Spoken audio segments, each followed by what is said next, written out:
বাবা, মা বাবা? কার মা বাবা? ওদের তুমি মা বাবা? হ্যাঁ, ওই বাবলি, ওদের বলে ও মা বাবা।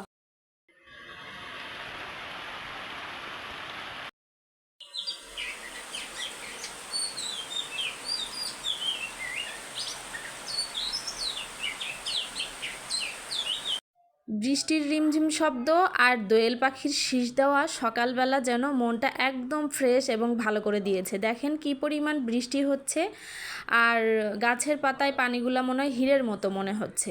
হ্যালো ভিউয়ার্স, আসসালামু আলাইকুম। কেমন আছেন সবাই? আশা করছি ভালো। আমরাও আছি আলহামদুলিল্লাহ ভালো। চলে আসলাম আর একটা নতুন ভিডিও নিয়ে। সকালবেলা ভোর থেকে আমি টুকিটাকি কাজ শেষ করে নিব। বৃষ্টি দেখার পর মনটা একদম ভালো হয়ে গেছে। এখনও বাচ্চা এবং হাজব্যান্ড কেউই ঘুম থেকে ওঠে নাই, তাই আমি চিন্তা করলাম দুপুরে যা যা রান্না করব তা কেটে একদম রেডি করে রাখি, কারণ সকাল সকাল ঘুম থেকে উঠেছি, সময়ও কাটতেছে না। তো এখানে আমি বেগুনের চাক ভাজি করব দেখে বেগুনটা কেটে নিলাম, আর এখানে লাউটা ভুজিরি করে নিব। এই যে লাউটা ভুজিরি শেষ, এখন আমি এগুলো চিপে পানিটা ফেলে দিব। লাউটা ভুজিরি করা শেষ হলে লবণ দিয়ে একটু পানিটা চিপে ফেলে দিলে তাহলে লাউ ভাজাটা ঝরঝরা হয়।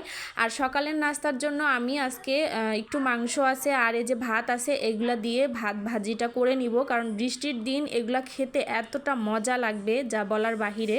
আর ছেলের জন্য নুডলস রান্না করে নিব দেশি মুরগির ডিম দিয়ে। এই পাশে ভাতের ভাজাটা আমার হয়ে গেছে। এখন হাজব্যান্ড প্রায় উঠে গেছে, আমরা নাস্তা করে নিব। আর ছেলেও উঠে গেছে, ছেলেকে ব্রাশ করে দেওয়ার পরে যে একটু খেলাধুলা করে নিচ্ছে। ও সকালবেলা উঠে ওর ইচ্ছা মতো যা করে সেটাই করতে দেই। তারপরে নাস্তা খাওয়া শেষ, এই যে ছেলে একটু লিখতে বসছে।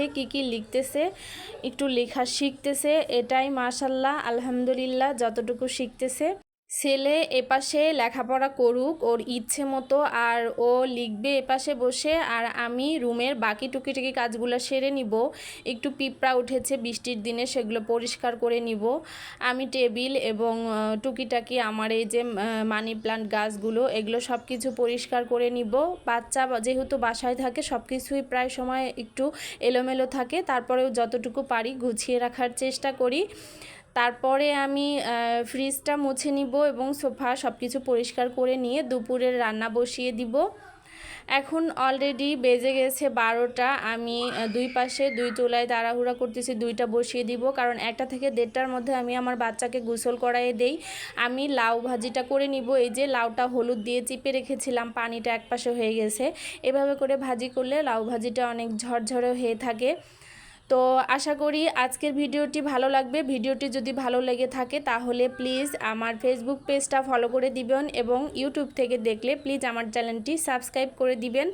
আর এই যে আমি বেগুন ভর্তা করে নিচ্ছি, ডিম ভাজি করে নিয়েছি, এগুলো দিয়ে দুপুরবেলা ভাত খাবো সাদা ভাতের সাথে। এগুলো খাবার মাশাল্লাহ অনেক ভালো লাগে। আর গরুর মাংস খেতে খেতে একদম অরুচি হয়ে গেছে, দেখলাম এগুলো দিয়ে ভাত খাই। আর বিকেলবেলা ছেলেকে আমি আম কেটে দিয়েছি, ছেলে মাশাল্লাহ আম খুব পছন্দ করে, তো ও আম খেয়ে নিবে। আর আমি একটু ছোলা ভিজিয়ে রেখেছি, তো ছোলা আমার সিদ্ধ করতে ইচ্ছে করতেছে না, যার জন্য দেখলাম একটু পিষে ছোলার ডালের আর কি বড়া করি। আমি কোনোদিনও করি না, এটাই প্রথম করলাম।